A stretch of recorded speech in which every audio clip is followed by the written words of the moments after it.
Há hoje no Brasil aproximadamente 710 mil presos, para uma capacidade total de 415 mil.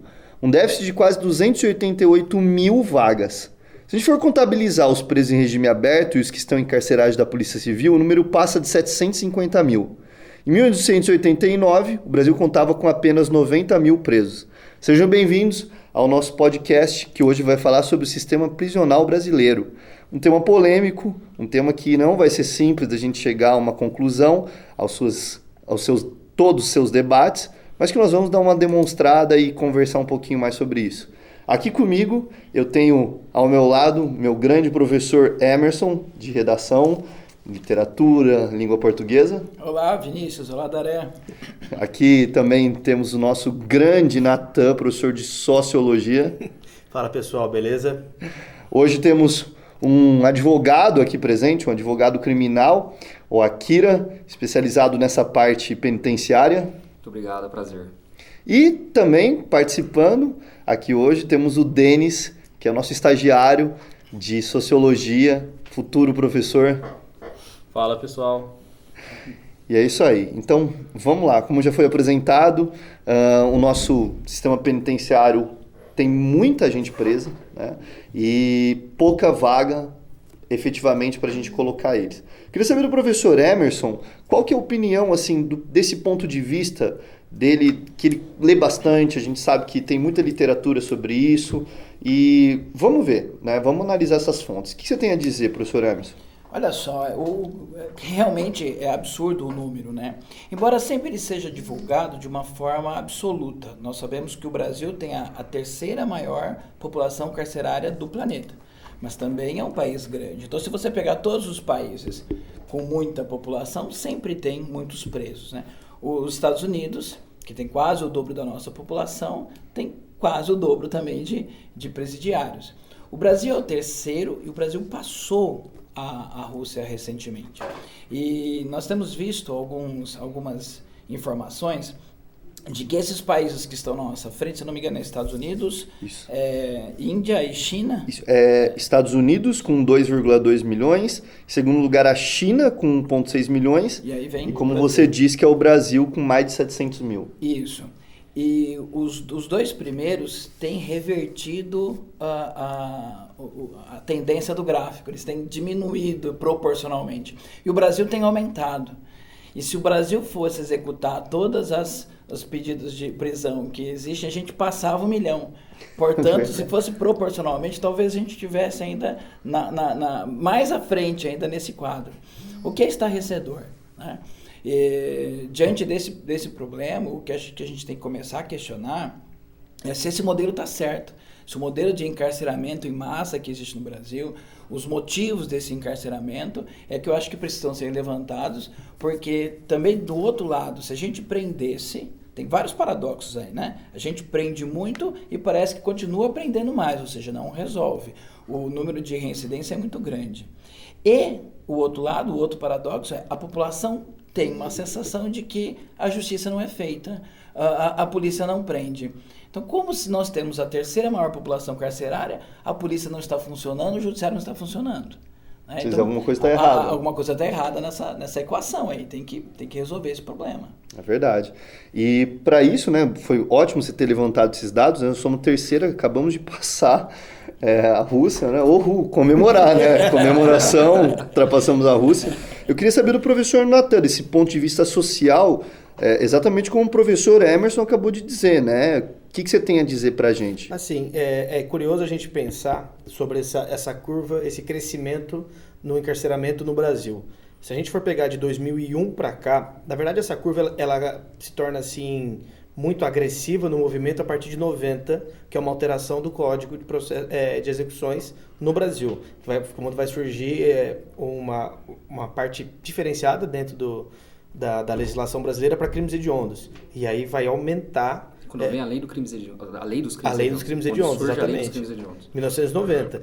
E a partir de 2001, para a gente ter uma noção, em 2001, a gente tinha uma média de 135 presos para cada 100 mil habitantes. Isso são 18 anos, certo? Hoje, nós temos 306 presos para 100 mil habitantes. A gente aumentou em 127% essa população carcerária. E estudos não só no Brasil, tá? Isso aqui é um padrão global. Alguns autores nos Estados Unidos, na Europa e no Brasil que pesquisam sobre o sistema carcerário e o encarceramento, eles notam que é muito claro que existe uma relação entre gênero, entre raça, num conceito que não é o mais adequado, mas como é popularmente conhecido, raça, gênero e classe social. Então, é muito flagrante a relação entre o índice alto de encarceramento e uma desigualdade social agressiva. É importante que a gente entenda isso, porque dentro da sociologia, nós temos diversos sociólogos brasileiros e quase todos trabalham, pelo menos os mais modernos, dos anos 80 para cá, trabalham com a ideia de que um grande problema nacional é a desigualdade social. Porque da desigualdade social a gente vai ter problemas educacionais, a gente vai ter problemas de violência doméstica, vai ter problema na produção tecnológica, vai ter problema no mercado, a gente vai ter, é algo global, é algo que vai atingir toda a sociedade brasileira. E o que é importante que a gente entenda nisso? Quais são as medidas efetivas que a gente vai ter para trabalhar esse encarceramento? Porque se a gente encarcera mais e a criminalidade não diminui, talvez essa política... O remédio está errado. O remédio está errado. Não é ser contra encarceramento. Existem outras medidas punitivas que podem ser utilizadas e a gente tem alguns exemplos no Brasil que funcionam muito bem e a gente pode falar disso daqui a pouco. Mas que é entender a situação. Não é simplesmente... A relação que a gente não entende é que não é o preso e o crime. A relação entre preso e crime envolve sociedade, envolve distribuição de renda, envolve processo educacional, envolve instituições básicas da família, organizações religião, criminosas. Organizações criminosas. Nós temos o Bourdieu, que é um dos pais da sociologia moderna, que ele fala que a sociedade é formada por instituições. E o Gessé Souza, que é um sociólogo brasileiro, que vai beber nessa fonte do Bourdieu, vai dizer: nós temos um problema na ralé brasileira, na pobreza brasileira, de que essas instituições são atropeladas. Então não há a presença do Estado constante, não há escola constante, a família ela é desestruturada internamente ou internamente ou externamente. O cara vai para a escola, o pai vai buscar ele na escola, ele mora na favela, tem um tiroteio, o pai morre, e acabou, desestruturou a família. Ou então o pai tem que se mudar, a mãe tem que se mudar, alguém tem que se mudar por uma questão de pobreza, desalojar. Então, assim, essas instituições básicas que vão ensinar o que é certo, o que é errado, o que pode, o que não pode, que adaptam... Vão formar o cidadão, né? Isso, vão adaptar as pessoas a viver em sociedade. Essas instituições no Brasil estão corroídas. Legal. E isso vai desembocar lá na frente nessa política de encarceramento. Então, na verdade, a gente, desculpa interromper o professor, mas a gente tem um problema de base, na verdade, né? De berço da sociedade mesmo, para essa população. Estrutural, né? Então, aproveitando o que vocês estão dizendo, né, eu queria ouvir do Denis, que está terminando o curso de Sociologia, né, Estudos Sociais. Ciências Sociais. Ciências Sociais, estou sabendo bem. Ciências Sociais. Opa, então, de um cientista social, qual que é esse ponto que o Natan tocou, que o Emerson chegou a falar sobre essa curva, né? Então, como que você avalia atualmente? Eu acho que vai muito de um problema social já nas bases da sociedade brasileira, algo estrutural. Como o professor Natan falou, diversos autores brasileiros contemporâneos se debruçam sobre temas como a violência civil que vem aumentando, a violência tanto policial, violência das facções, novas formas de regime com crime prisional e como as instituições, essa fragilidade delas no Brasil por serem recentes, acabam afetando todo esse sistema e lá na frente gera todo essa alto contingente nas prisões que a gente vai abordar mais pra frente também, que gera crimes como Carandiru, em 2017 em Manaus, agora Altamira. E talvez a dificuldade até da população, no geral, entender, porque ela tem uma dificuldade de compreender a quantidade de bandidos e de onde surge isso. Então, quando se propõe um remédio, o senso comum é a ideia de repressão apenas. Então, é bandido, é vagabundo, precisa morrer, tem que botar na cadeia, tem que sofrer. Então, você tem sempre um remédio vingativo e que não atinge a causa do problema. Né? E a população não tem muita paciência, não tem compreensão de que medidas para resolver uma situação como essa, elas não são imediatas, elas são de médio ou longo prazo. Então, você pode estar fazendo medidas para tentar combater o nível de criminalidade e evitar esse inchaço das cadeias que nós temos, só que a população não está sentindo. Quando é que ela acha que o poder está funcionando? Quando ela vê o policial, quando ela vê a repressão rigorosa, aí ela acha que está acontecendo alguma coisa que vai resolver o problema. E o que a gente vê é mais gente presa. Exatamente. E do outro lado, quem está do outro lado, vem a sensação de revolta, né? Polícia Então, só bate, polícia só, né? Exatamente. É fruto Exatamente. de uma sociedade desigual, de uma série de diferenças sociais, discriminações que ele vem sofrendo, e aí ele sofre mais uma. Né? Mas é só para aproveitar esse gancho que o Emerson falou, sobre julgar, né? Então eu queria falar até com o doutor Akira exatamente sobre isso. A gente julga, faz várias críticas, mas sem saber. Ninguém, por exemplo, aqui mesmo, quem já teve num presídio? Né? Eu já passei por... Não como detento, obviamente. Que fique bem claro isso, tá, espectador? Mas eu já fui ao CDP em Bauru e já fui ao IPA. São instituições assim... o CDP em Bauru já é algo bem mais rígido. Só fazendo um paralelo pro professor, né?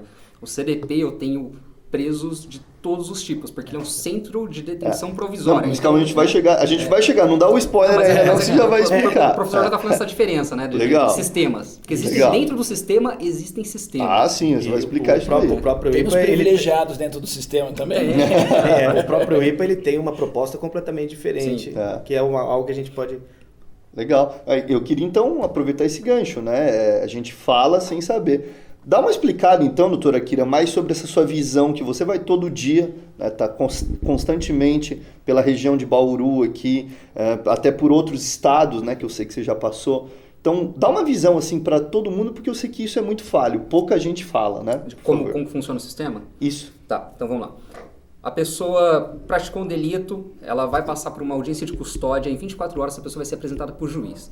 Nessa audiência de custódia, o juiz vai ver basicamente o quê? Se ela tem antecedentes criminais, se ele deve liberar ela ou se ela apresenta risco para a sociedade e se ele foi ofendido ou não na sua integridade física. Então, isso são flagrantes, né? Situação flagrante. Foi preso agora, leva para o ML, faz o laudo e passa em até 24 horas para o juiz para ele avaliar se a prisão deve ser mantida ou se a pessoa deve responder em liberdade. Porque um processo é literalmente um processo. Vai se apurar os fatos para ver se eu condeno ou se eu não condeno.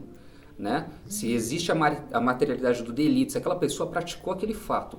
Então, com os atenuantes, com os agravantes. Exatamente. Mas se o juiz decidir pela manutenção da prisão, essa pessoa ela vai ter que ficar recolhida em algum lugar. No estado de São Paulo, a realidade já é muito boa. Por quê?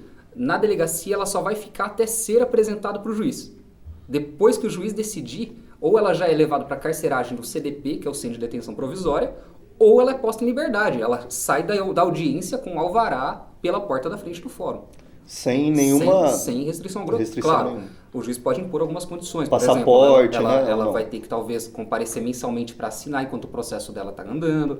Ou se ele já apurou que ela não tinha ligação nenhuma com aquele fato, já pode literalmente liberar ela está livre. Por isso que essas situações de ter residência própria, estar Sim, trabalhando, são são avaliadas nesse liberal, momento até para o juiz ter critérios para ele se basear. Essa pessoa, se eu vou colocar ela em intimar liberdade... essa pessoa, ela não tem residência, como é que eu vou intimar? Imagina se é um pai de família que foi para uma audiência de custódia e a família depende do trabalho dele para estar sustentando. E ele ficou preso, e aí? E nós temos assim vamos falar sobre isso. Um problema em relação a isso quando a gente vai ver o perfil do preso. Porque Exatamente. Aquele que mora na favela, ele não tem residência fixa oficial, porque ele não tem documento daquilo. E dificilmente esse cara vai ter um trabalho registrado. Então tem uma grande chance desse cara ficar preso, já ficar detido. E a gente tem casos assim de... Não posso afirmar assim com certeza o dado exato, porque eu vi hoje de manhã. Mas assim, coisa de 30%, 40% de quem está detido Não tem processo. Parte desse processo, não tem. no final desse processo, ele vai ser inocentado. E ele vai passar esse tempo detido porque não tem como garantir, ele não tem as condições mínimas para que ele fique em liberdade enquanto está sendo criado esse processo de culpa. O Akira pode até confirmar isso, mas algumas coisas que a gente andou lendo, esses 40% cumprem, 50% desses 40% cumprem a pena total do crime ao qual elas estão sendo acusadas, sem receber a pena. Se ele recebesse a pena, talvez ele pudesse sair em liberdade, um sexto de pena pudesse sair. Porque ele não tem esses benefícios, ele é preso e como demora muito o processo, demora para vir a pena, ele continua preso. É o que a gente chama de TCP, né? TCP é o término de cumprimento da pena. Então toda pena tem um tempo para acabar, né?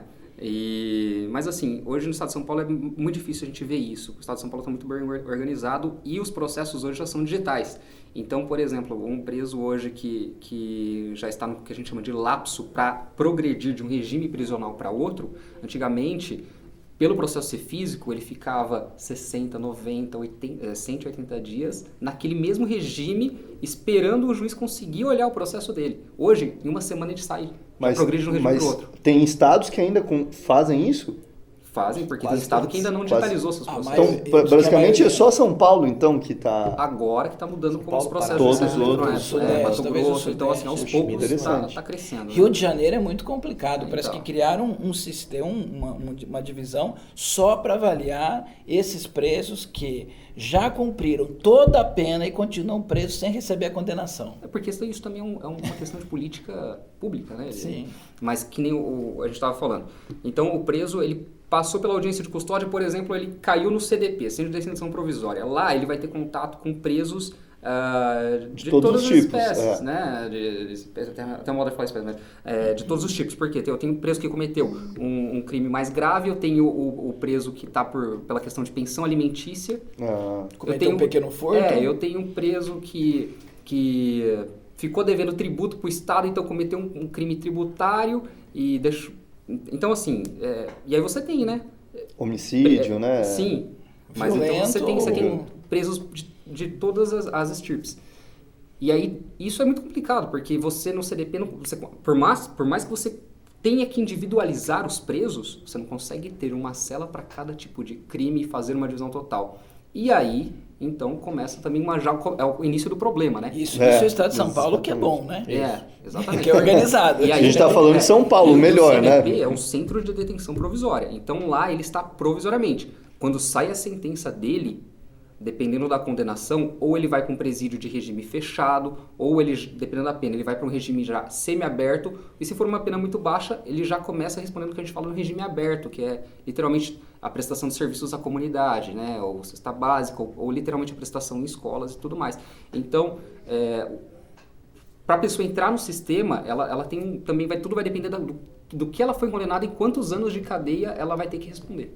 Aí eu acho que entra mais outra questão, que tipo, a maioria são crimes não violentos e um outro paradigma que o Emerson citou, paradigmas que tem toda nessa questão é da cooptação. Então, pessoas que cometeram crimes não violentos por conta de uma relação com pessoas com crimes violentos ligados a facções podem acabar sendo cooptadas. Só que entra o paradigma que essas pessoas que cometeram crimes violentos também precisam ter relações com pessoas fora desse círculo para tentar sair. É que aí depende do que a gente chama de crime violento, né? O que é o crime que não é violento? É difícil. Né, professor? O que o senhor entende por crime violento e não violento?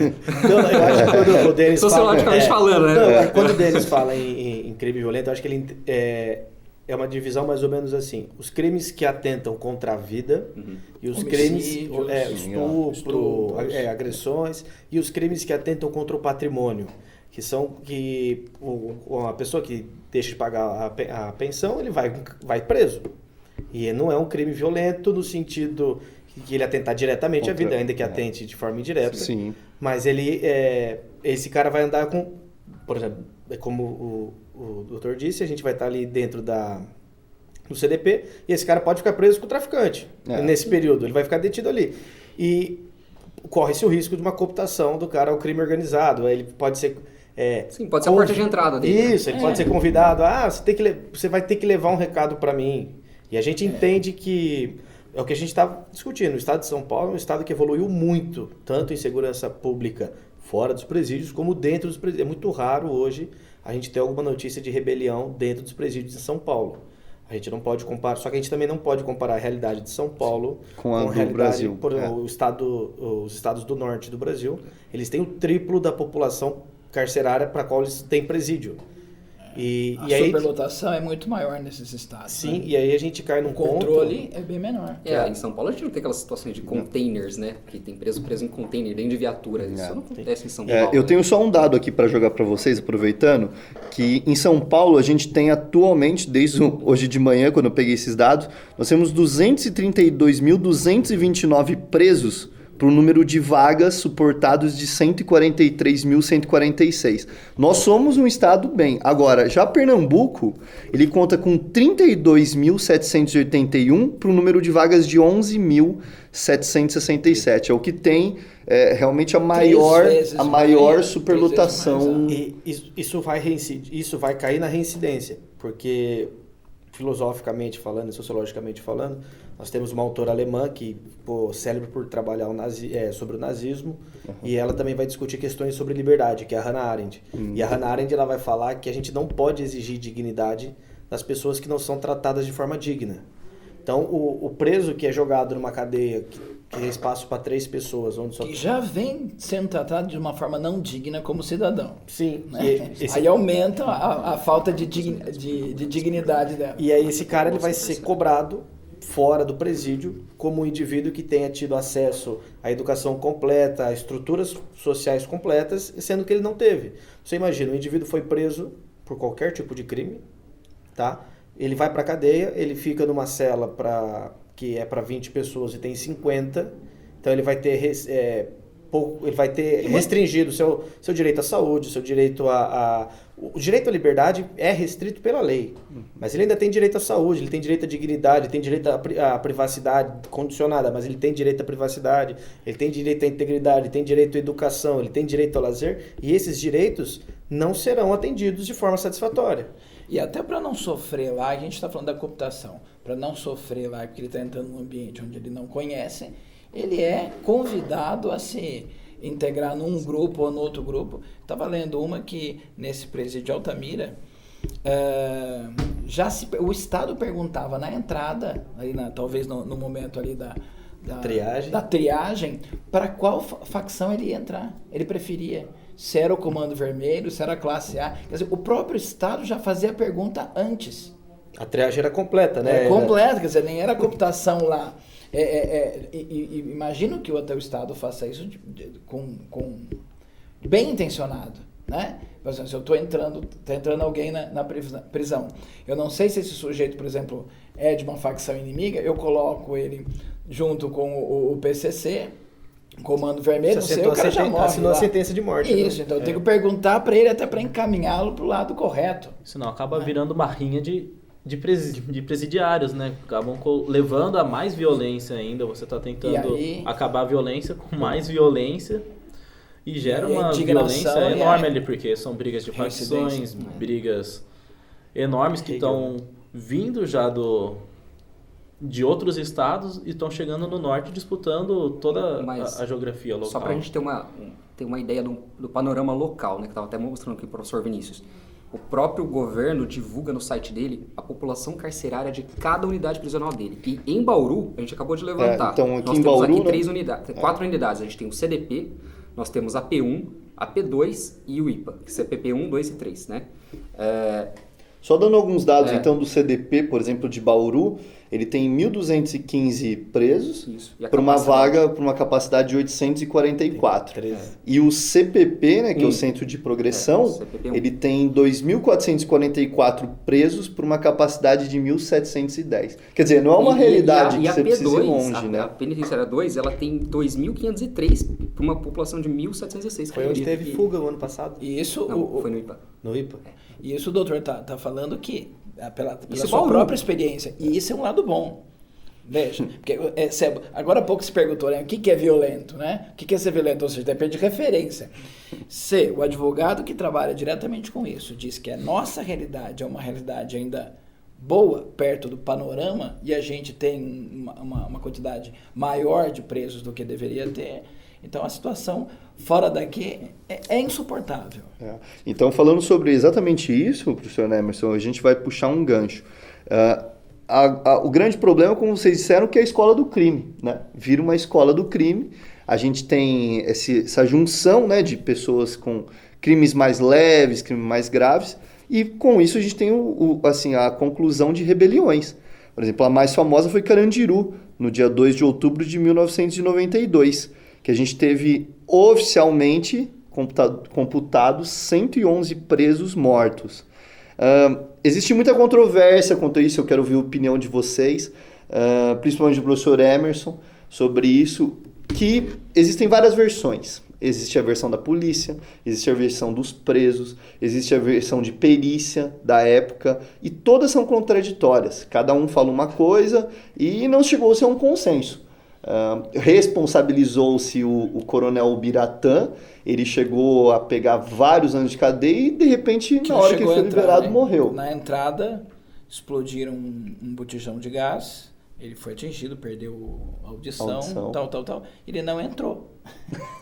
Só que ele era o responsável pela operação. Pela operação. E aí é outra controvérsia, né? Quem deu a ordem anterior, né? Se especula que o Fleury na época. Não, tal. O que ficou muito, assim, é muito difícil discutir depois de uma guerra ali, que então lá não tem lado bom de guerra ruim, né? Mas de presos que foram mortos dentro da célula, Ou seja, quando a polícia entra e os presos voltam para as celas, os policiais, aí é que se acusa, né, entraram atirando e continuaram atirando. Então, houve presos mortos na cama, ou seja, presos que tinham se rendido. Isso que então, você falou aí a situação. Agora, também a tropa entrou desorganizada, perdendo o seu comandante. Então, é uma situação, talvez... Sem controle de ambos os lados. Talvez o modelo está errado. Tanto que o Carandiru foi implodido. Exatamente. Muitos presos num lugar só. Como é que você domina aquilo? Vira uma cidade. Né? Então, acho que a concepção estava errada, tanto que se modificou a concepção a partir daí.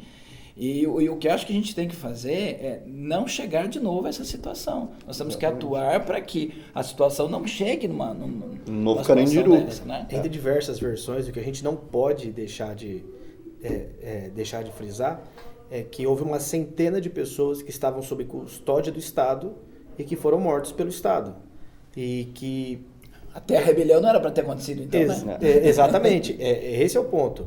Nós temos que garantir que o nosso sistema prisional assegure, sob custódia do Estado, a segurança desses indivíduos, para que a gente possa tentar reintegrá-los. A gente pega os modelos que funcionam melhor no mundo sobre reinserção de quem cumpriu pena, das pessoas que cometeram crimes.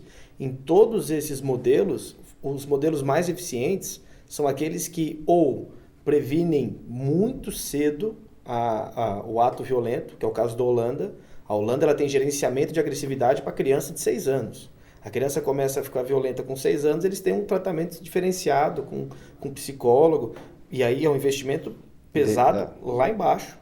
Na base. E que a gente não pode esquecer que temos um país desigual, que provavelmente, escola pública defasada. Mas essa conta tem que ser feita. É pesado o investimento, mas a gente estava levantando quanto que custa um preso hoje. Exatamente. Nós vamos falar sobre isso daí. Então, depois a gente vai retomar, porque às vezes, se você contar o dinheiro que você está pagando agora, se você investir talvez na educação, talvez seja mais barato. Aquela conversa no começo. A pressa para resolver o problema é contrária à eficiência da resolução do problema.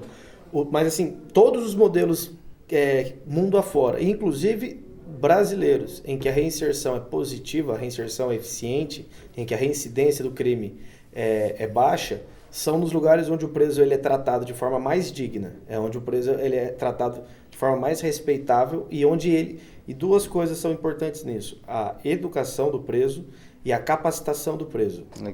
Os presídios que trabalham com capacitação para que esse cara saia da cadeia, saia da prisão, saia da detenção, em condição de se inserir no mercado de trabalho, faz com que o que leva pessoas ao crime, seja ele organizado ou não, de modo geral, é a pobreza. Ele vai ser cooptado pelo crime organizado porque é fácil, ou ele vai roubar roubar, matar, porque ele é desesperado. É óbvio que existem casos, que não são poucos, de pessoas que são violentas, de pessoas que são agressivas, de pessoas que têm comportamentos imorais, antiéticos, de má índole mesmo. Psiquiátricos também, né? Sim. Eu só queria então complementar, exatamente como vocês já puxaram esse gancho, para a gente falar justamente, né, sobre, enfim, a gente teve Carandiru, tivemos rebelião em Altamira. Altamira foi motivada por facções criminosas, distintas. Só é interessante falar sobre o Carandiru que existem muitas teorias das conspirações, e eu andei dando uma pesquisada, que, por exemplo, Carandiru começou porque foi uma discussão no futebol e aí gerou todas essas rebeliões que veio a desembocar. Agora, já em Altamira, que foi a última lá no Pará, a gente teve 57 mortos e 16 decapitados. É outro contexto. É outro contexto, porque em Altamira a gente já teve especificamente briga de facções criminosas. Que em 92 não era Exato, que na verdade em 92 não se tinha nem o PCC. Especula-se até que o PCC foi criado exatamente pós Carandiru. O Carandiru. Então, por exemplo, a gente está vendo várias rebeliões eclodindo e violentas, certo? Então, desse ponto de vista social, Denis, o que você tem a falar? Então, Altamira ali, a facção, agora que eu esqueci o nome lá, do norte, alguns afirmam que ela veio até do próprio PCC, quando chegou lá, só que foi crescendo tanto que ela Comando classe A, quis tomar do norte, o poder. Tem as do norte, tem Classe A. E um dos motivos que foi aumentando tanto o contingente populacional ali foi por causa de barragens e reformas, construções ali que estavam acontecendo na região, que foi aumentando a população local. Falta de planejamento, então começou a aumentar a violência, tráfico de droga, prostituição. Usina Belo Monte, geograficamente, até ali ajuda os rios a transportar drogas, então... Exatamente. É a usina Belo Monte que trouxe muitos... Parece que Belo Monte foi considerada a cidade mais perigosa do Brasil, né? Altamira. Altamira, exatamente. Por causa de Belo Monte. Isso.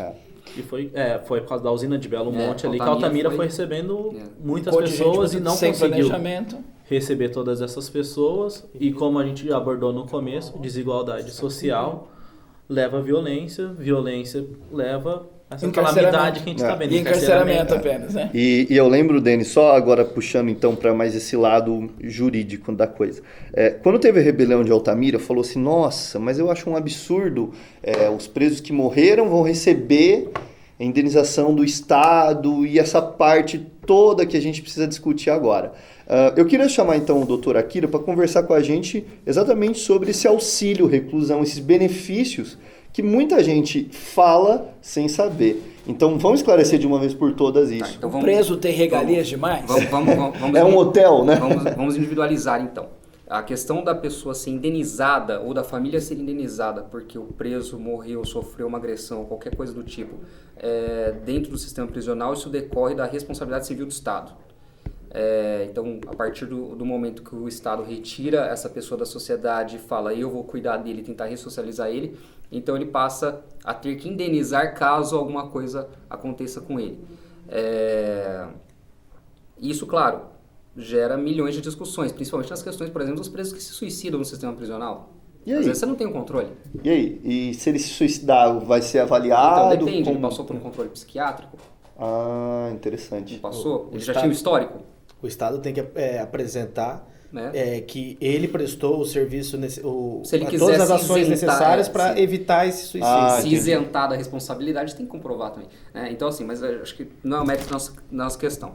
Vamos lá, auxílio reclusão, que todo mundo fala, tem que cortar o auxílio reclusão porque basta o cara ser preso que agora ele vai começar a receber tipo um bolsa família da cadeia, né? Não, mas vamos lá. Bolsa presidiária. Mas não é bem assim que acontece. Assim como primeira coisa, o que é Previdência Social?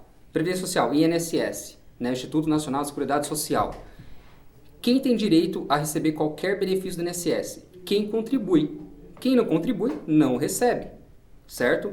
Então, as pessoas confundem assim, só pelo fato da Previdência Social ser do governo, que ela vai acessar todos os benefícios somente por esse fato, por ser um órgão estatal. Qualquer cidadão. Não é Exatamente, mas verdade. não acontece. A diferença é que quem gere os benefícios previdenciários é o governo, mas se fosse na iniciativa privada, seria um banco, por exemplo. Né? Então, para você conseguir algum benefício do INSS, você tem que ter contribuído com ele.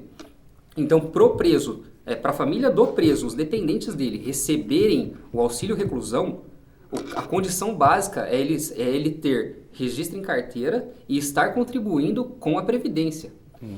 Esse é o requisito básico, estar contribuindo. Até se ele não tiver o registro em carteira, mas estiver contribuindo, a parte trabalhista você arruma depois. Né? Mas o importante é ele estar regular com o INSS. Ou seja, ele Né? está pagando seguro. Foi o que o Natan E aí falou, né? ele vai Que lá no Rio de Janeiro... Ou a Exatamente. família dele vai receber, porque É. agora ele ficou recluso. E até evita que a família Queira Então, continuar o negócio, Porque continuar a o família- negócio. É o que o GCE chama de sadismo social. A gente não tem que... A população não quer punir só o preso. Vai punir o preso, vai punir o filho, vai punir a que culpa que esposa, o vai filho punir a do família cara inteira. tem, se ele que praticou o crime, né? E é por isso que é tão importante frisar isso. Só tem direito se ele estiver contribuindo. E esse dinheiro sai da contribuição dele. Exatamente. Não somos a nós gente que custeamos. Tem uma outra questão, né? Como existe também muita informalidade de trabalho no Brasil, muita gente fica desamparada por conta disso. Exatamente, é. Né? Então a gente tem Exatamente. um outro problema social que está já atrelado a isso. já é presa porque ela não tem residência fixa, o trabalho é informal, então ela poderia gozar até de responder em liberdade. Às vezes ela é reclusa por causa disso. Reclusa, ela já vai perder o auxílio, porque ela não é participante do Sim. INSS. Aliás, família só perde antes do Denis. Denis falar, só uma curiosidade. O preso ele pode recolher INSS como segurado facultativo. Por incrível que só, pareça. Ele autônomo. pode porque Autônomo. se ele quiser lá na frente contar tempo para aposentadoria, ele pode continuar recolhendo. Alguém vai ter que recolher para ele, mas ele pode recolher como segurado facultativo. De repente a facção tá recolhendo. Alguém pode ter se organizado de tal fazendo forma isso, que a gente né? fala, não, vamos garantir essa aposentadoria, né? A ausência do Estado está tão grande que as facções crescem até na aposentadoria. Se você não né? morrer até lá, você vai aposentar, né? Ali, ó. Que é raro, né? Então, e eu acho que fica claro esses critérios elitistas em todo o processo criminal ali. Porque, então, é o cara que não tem casa, então ele vai ter que já começar a ficar recluso. O que ele não contribuía, a família vai ficar sem o apoio dele. Então, acaba gerando uma herança. Então, o filho dele também que está sofrendo dessa ausência financeira ali de um pai e de uma mãe, vai ter que Tentar compensar. talvez o compensar no auxílio- crime, ele vai ser O auxílio jogado. tentaria não punir mais ainda quem não tem culpa, né? Essa é a frase, né? a questão, né? E o sadismo também que o GCE fala, vem muito da violência cultural e estrutural que nós nos acostumamos. Desde a época da Brasil colônia, era uma sociedade extremamente violenta. Gilberto Freire, um outro pensador brasileiro, ele já vai falar da violência que o patriarca, que o senhor tinha com sua família e com seus escravos. E isso é uma herança que vem até hoje. Então, da gente resolver tudo na violência e até o crime que foi violento, a gente resolver na violência, a gente apoiar e concordar. Não, o preso tem que sofrer, o preso tem que apanhar, o preso tem que ser punido violentamente, fisicamente, né? Se essa concepção fosse modificada, né, da ideia de não pensarmos na vingança em relação a que ele cometeu o crime, né, e pensarmos em penas alternativas, você diminui toda essa questão. Porque se o sujeito vai estar em liberdade e vai pagando, vai tentar compensar o crime, né, restituir a quem ele prejudicou de alguma forma, ele vai estar em casa. Então o prejuízo da família dele é menor, ele vai continuar inserido na sociedade, porque esse sujeito que saiu de uma prisão, para ele, a gente fala da reinserção do cara na sociedade, mas quantos querem empregar um presidiário? Ex-presidiário. Mas aí eu vou falar uma coisa muito engraçada que me aconteceu esses dias. Parece que a cidade de Bauru está querendo regulamentar a questão dos transportes tipo Uber. Até aí tudo bem. Só que ela exige antecedente criminal. E aí? Então, você já está excluindo, né? Isso, o cara já isso pagou. é Só que- constitucional? Aí Isso que é. tá a questão. A pessoa que me procurou falou assim, e se eles me barrarem por isso? Eu falei, bom, aí a gente vai ver o que a gente vai fazer. Mas a princípio eu vejo como ilegal, porque se você está literalmente querendo Trabalhar e a sociedade está impedindo. concursos públicos. Na E aí, verdade, o Estado exige que você se ressocialize, só que no edital ele prevê que você, que naquela fase de entrega de documentos, você vai ter que levar seu antecedente. Isso é uma coisa interessante. Uma coisa ainda é o indivíduo que está cumprindo pena. Ele ter algumas limitações. Outra coisa é o indivíduo que já cumpriu. Ele está quite com a sociedade. Já pagou a o que ideia ele de fez. que tenha uma legislação penal é que, pago a pena, esse indivíduo esteja apto a exercer plenamente a cidadania. É que aí eu faço só uma observação que tem uma prisão no Código Penal que após, acho que 5 anos da data do trânsito em julgado, assim que ele terminou de cumprir a sentença dele, ele faz um pedido de reabilitação. E aí...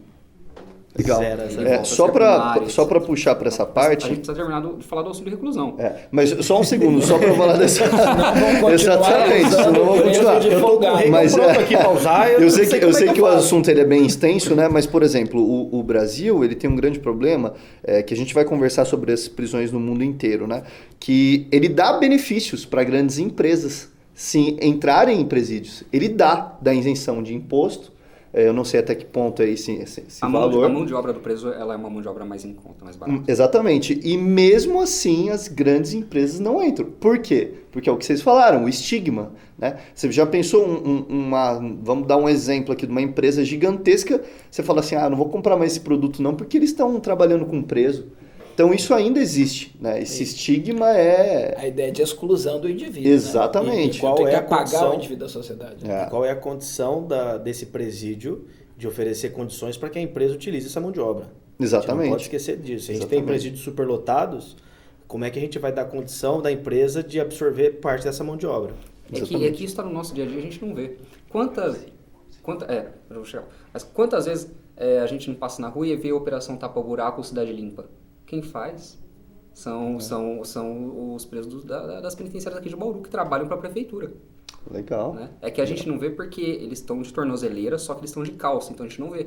Mas se ele tiver de bermuda ou se ele levantar a calça, você vai ver a tornozeleira nele. Então, assim, Legal. eles estão no nosso dia a dia, a gente também não está vendo. Mas, para finalizar só a questão do auxílio de reclusão.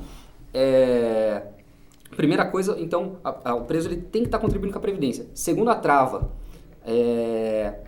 nos últimos 12 meses, o salário dele não pode ter sido superior a 1.300 e poucos reais. Acho que é 1.340 reais. Teve uma atualização de valor. Então, se tiver acima desse valor, ele já não vai receber. Só que ele pode receber acima desse valor? Sim, ele pode. Por quê? O valor que ele vai receber de auxílio vai pegar as 80% das últimas maiores contribuições dele, vai fazer a média. O importante é, nos últimos 12 meses, a média salarial não pode ter ultrapassado os 1.340 e poucos, 1.360 e poucos reais. Porque aí ele já é elite, então, né? Se passar de 1.340. Já é Tem 5 estrelas. Essa família parece. que o sujeito, por exemplo, um trabalhador que recebesse R$ 1.500 Sim. nos últimos 12 meses, né, Sim. ele não vai ter direito e a família não vai ter. Sim, e aí eu tenho um outro porém também. Aí que fica a questão. Então, nos últimos 12 meses, ele não pode, a somatória dos valores e a divisão não pode dar acima desse valor. Só que se antes disso ele estava contribuindo, por exemplo, com o teto da Previdência Social, que aí o teto é 5 mil e poucos reais, então o salário dele de benefício vai ser relativamente alto. Vai dar uns 3.500 reais. Né? Então, você exclui as 20% menores e aproveita as 80% maiores. Mas a trava é essa. E tem agora, e também teve agora uma medida provisória que alterou a lei dos benefícios, dizendo que os presos que estão no regime semiaberto e aberto já não podia, mas o semiaberto agora foi excluído também do auxílio reclusão. Então só quem está no regime fechado tem direito ao auxílio reclusão. Interessante. Só para reforçar isso, o preso que trabalha e o preso que estuda, ele tem facilidades na progressão de pena? Sim, isso é chamado de remissão. A remissão ela pode ocorrer de algumas formas, pelo estudo e pelo trabalho. Então, no trabalho, para cada 3 dias de trabalho, ele diminui 1 dia de pena dele. No estudo, para cada 12 horas de estudo, ele diminui 1 dia. Na região de Bauru, quantos presídios dá essa condição? Quantos? Em Bauru? Você estava até falando que o pessoal gosta de disputa a vaga em um presídio em Jaú? Jaú, que é um centro de ressocialização. Mas é por conta das condições da unidade prisional. Em Bauru, na P1, vamos falar assim, P1, P2, CDP e IPA, né?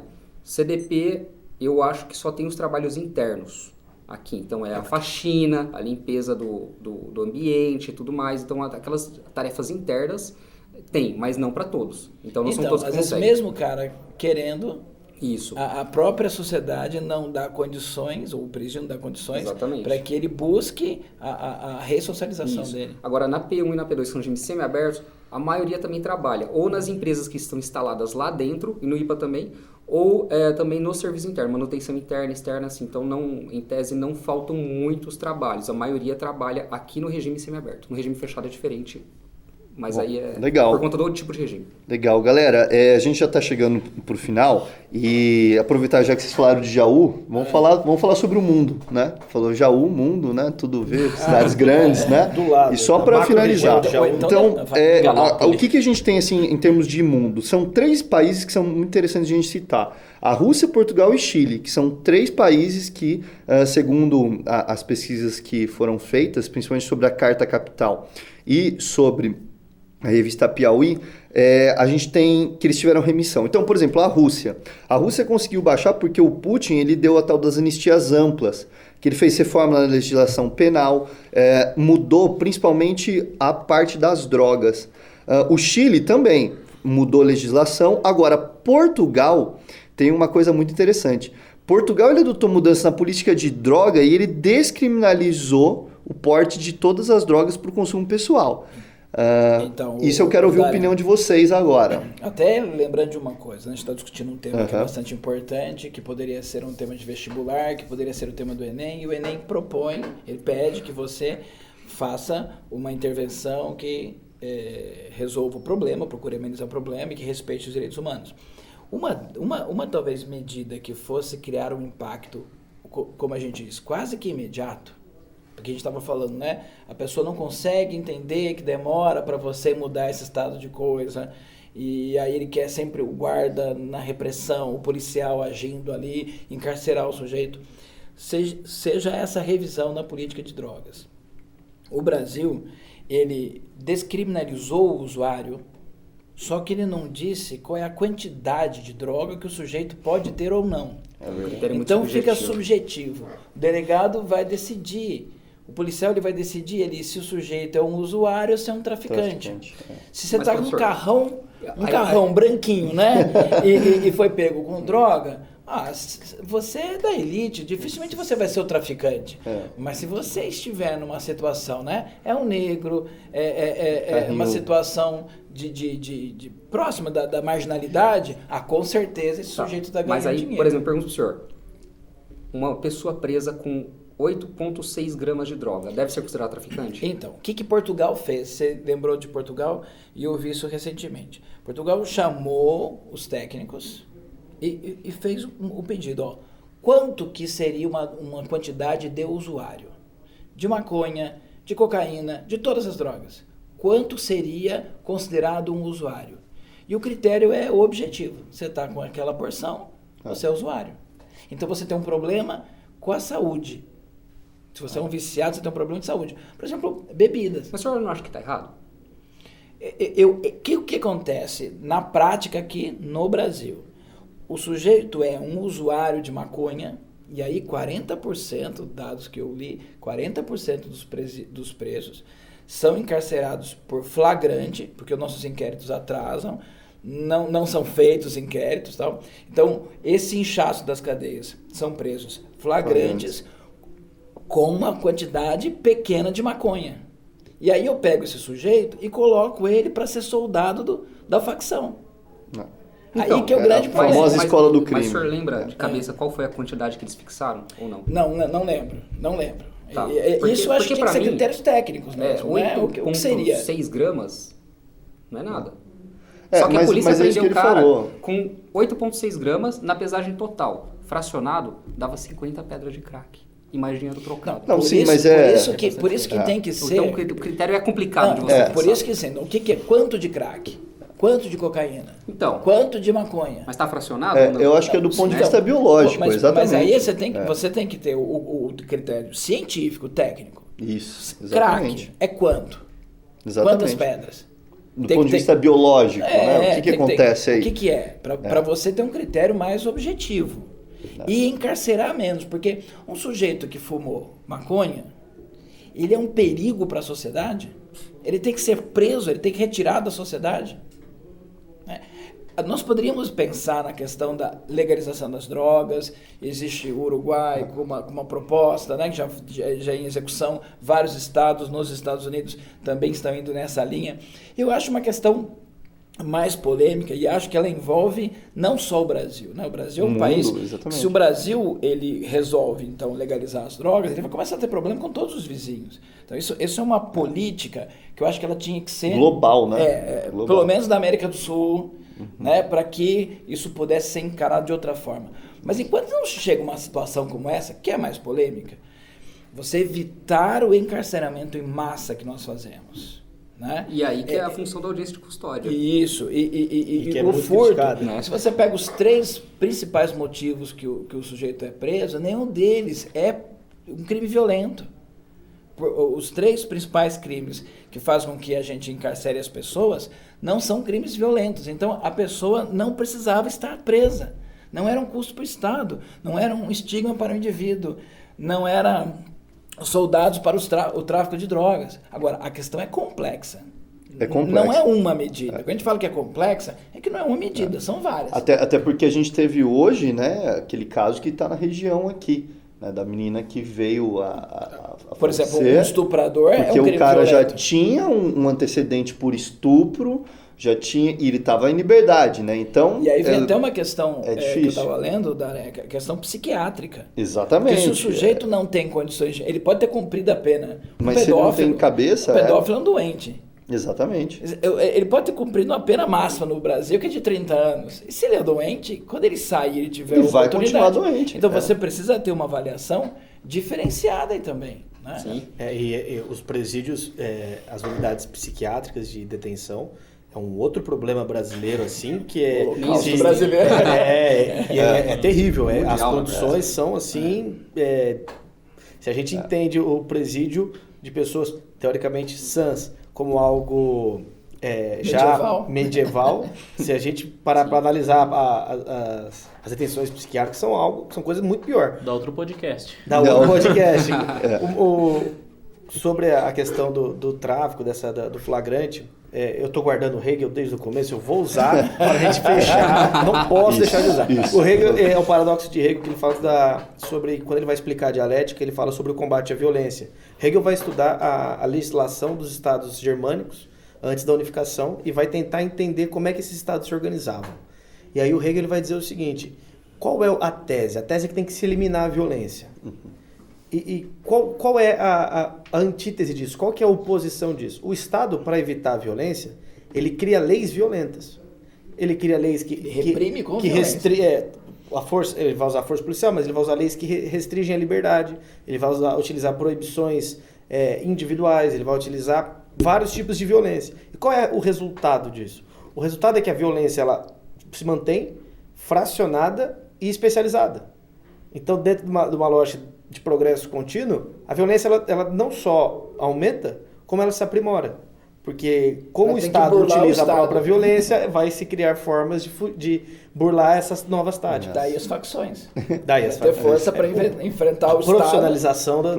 profissionalização do Estado, e o Estado não consegue ser páreo para a polícia nos morros do Rio de Janeiro, por exemplo. Então, aproveitando esse gancho, professor Natan, eu queria já entrar na fase de conclusão, né? Queria ouvir de vocês, se a gente deixar o tempo vai embora, né? Esse é um assunto muito legal e de discutir, né? Ver essa opinião. Então eu queria para vocês, todo mundo discutiu, todo mundo apresentou os seus pontos de vistas, a gente teve mais a parte técnica hoje aqui, então eu queria ver como conclusão algumas palavras, começando pelo nosso querido estagiário, o Denis. Queria ouvir de você, Denis, assim, em poucas palavras, o que você acha que deve ser, assim, o que o Brasil deve fazer?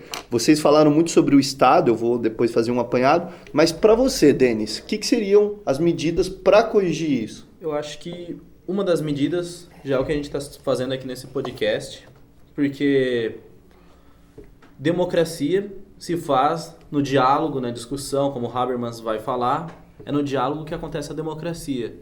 E a gente discutindo, conversando, apresentando pontos, a gente vai conseguir pensar em saídas melhores para todo esse problema do encarceramento e chegar numa conclusão, numa síntese comum e que menos, vamos dizer, afeta de maneira violenta tanto a nossa população carcerária como a população geral do Brasil. Legal. Doutora Kira, você que deu bastante a parte técnica aí pra gente, né, essa parte das leis. Do seu ponto de vista, eu quero ver agora o Akira, que não é o nosso doutor Akira. Eu quero ver o Akira... Eu sou doutor também. Como... Eu sou doutorado. Não, mas segundo... Como é bom ouvir isso, como é bom ouvir isso. Aliás, Repete devagar.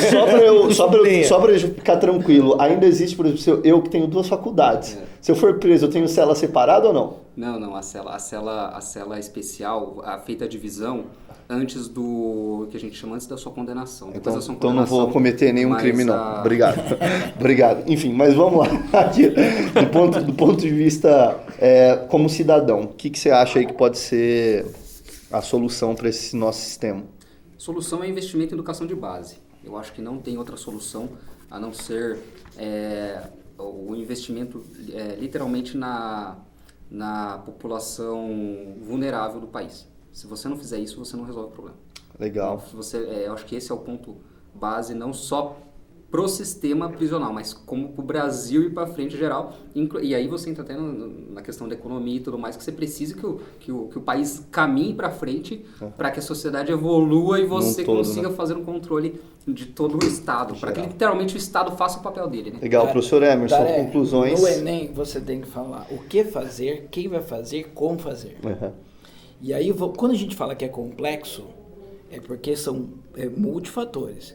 Então, a sociedade tem que fazer, como o Denis estava falando, o diálogo, a discussão, porque, aliás, o pessoal é muito liberal, discute que o Estado tem que ser mínimo, mas na hora do Enem sempre quer que o Estado resolva o problema. Então, tem que pensar também em saídas em que o Estado não seja o único ator. Então, culpado, isso que nós estamos... Não, e aquele que vai resgatar. Salvador da pátria. Problema, não. O Estado tem que fazer, o Estado tem que fazer. Peraí, mas você não propõe Estado mínimo? Agora você quer que o Estado faça tudo? Peraí, então, o que nós estamos fazendo agora não foi do Estado. Foi uma iniciativa do professor, das pessoas que se dispuseram a vir aqui, discutir, vai colocar isso na mídia, as pessoas vão escutar. Então, o que o Denis falou, o diálogo, a discussão, a informação, o que combate isso? O senso comum. E qual é o senso comum? Tem que reprimir esse vagabundo, tem que matar esse desgraçado. Esse é o senso comum. Porque a pessoa se vê lá trabalhando, se esforçando, ganhando um salário de fome e escuta, né, que o preso comete um crime, vai ficar lá no bem bom na cela. As pessoas não têm a dimensão, né, doutora Akira, da ideia da castração da liberdade, que você disse, que é uma coisa sufocante, visitar as penitenciárias e observar como as pessoas vivem lá. Então, as pessoas têm que perceber que isso é um senso comum. E como é que eu supero isso? Com o debate, com o aprimoramento da informação. O Estado tem que investir na educação. Aí quem tem que fazer é o Estado. A educação de base, principalmente da população que é mais afetada, que são os mais pobres. Então, a educação tem que ser realmente de qualidade e dar alternativas, né? Acho que uma medida a médio prazo seria essa revisão da legislação que eu disse, para a gente parar de dar soldados para a facção. Nós temos que combater as facções, mas nós não podemos pensar que a violência se combate apenas como repressão. Então você tem que ter políticas sociais que gerem emprego e condições para as pessoas. Legal. Aproveitando esse gancho de tudo que a gente conversou, professor Natel, quero ouvir a sua breve conclusão. Bom, eu entendo assim, é um tema, como a gente faz 1 hora que a gente está conversando aqui sobre isso. Que a gente vê passar voando. Mais 2, 3 horas. Nem falamos de 2.400 cada um preso, que é mais barato que ficar no hotel. Né? É mais caro ficar no hotel. A gente podia, eu acho que assim, os alunos vão ficar felizes, vão ouvir minha opinião. Eu não estou opinião de nenhum, eles vão ouvir minha opinião, eles vão ficar felizes na hora que agora eu ouvir o podcast. Agora você está numa sala de aula. Estou liberado. Né? Você não é um doutrinador. Você é um cidadão comum. Eu acho que é assim, o acesso à dignidade. A questão é o acesso à dignidade. Nós temos que dar acesso à dignidade, seja para a criança na educação, e se nós temos um problema de fome, como a gente tem no Brasil, essa educação tem que ajudar a suprir isso.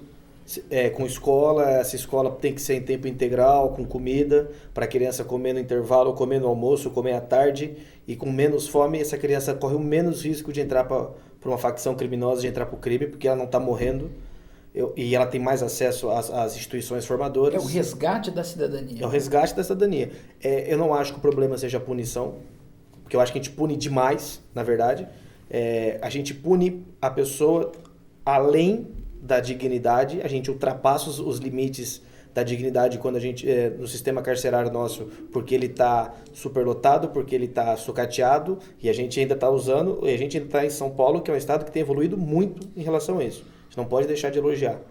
Eu acho assim, como o Denis falou, essa questão da comunicação, da razão comunicativa do Habermas, é muito importante. Valores democráticos só se constroem com respeito à dignidade. Eu não posso exigir dignidade de quem não tem acesso à dignidade. Eu acho que a palavra para a gente resolver a questão da violência, a questão do encarceramento é dignidade. Temos que trabalhar em cima da dignidade. E quem seria o provedor dessa dignidade, professor? Concordo com você, mas é coletivo. Coletivo. É o Estado, são as pessoas. São as pessoas, são as instituições religiosas, são as famílias, é o Estado. Tem que ser um pacto. É um pacto nacional. Vamos cuidar dos brasileiros. E cuidar do brasileiro é o brasileiro que comete crime, é o brasileiro que não comete crime. É a criança que nasce pobre, é a criança que nasce rica. Qual que é a saída errada, né? Só desculpa intervir de novo. Mas as pessoas começam a pensar o seguinte: eu tenho que mudar para um condomínio fechado, eu tenho que ter um carro com blindagem, eu preciso investir muito em segurança, em câmeras, em alarmes, em uma série de situações para se proteger. Você vive fechado, né? E quer cada vez mais excluir as pessoas do seu convívio. Eu sempre Esse é o digo, senso comum. O Bauman fala isso. O Bauman fala que a gente se esconde, a gente cria situações em que a gente se esconde, e a Hannah Arendt também fala, esse isolamento aumenta o medo, e esse medo vai gerando impessoalidade, vai gerando... E violência, né? E violência. Eu sempre digo para os alunos, o traficante está na praça porque vocês não estão lá. A praça é espaço público. Quando as famílias assumem a praça, o crime sai do espaço público, porque o crime não pode ficar em público. O crime, ele age escondido. Enquanto a gente não ocupar os espaços públicos, as praças, os bosques, as ruas da cidade, de forma democrática, isso é democracia. Democracia é viver a comunidade. Se a gente não viver a comunidade, a gente vai entregar a nossa liberdade para esses grupos. E a hipocrisia daquele que vai para a praça, mas para comprar a droga, depois pede para matar o traficante. Legal. Bom, só para aproveitar esse último gancho que o professor Emerson falou. Ele quer punir o traficante, mas ele é o maior comprador. Vai funcionar ele liberando. Então, só para falar esse último dado que a gente realmente pesquisou aqui, tá, pessoal?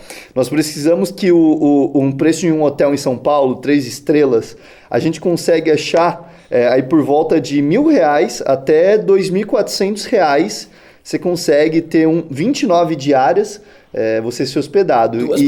Duas pessoas, exatamente. O valor é uma pessoa. Para uma pessoa, desculpa, Mas uma pessoa. Mas refeições incluídas?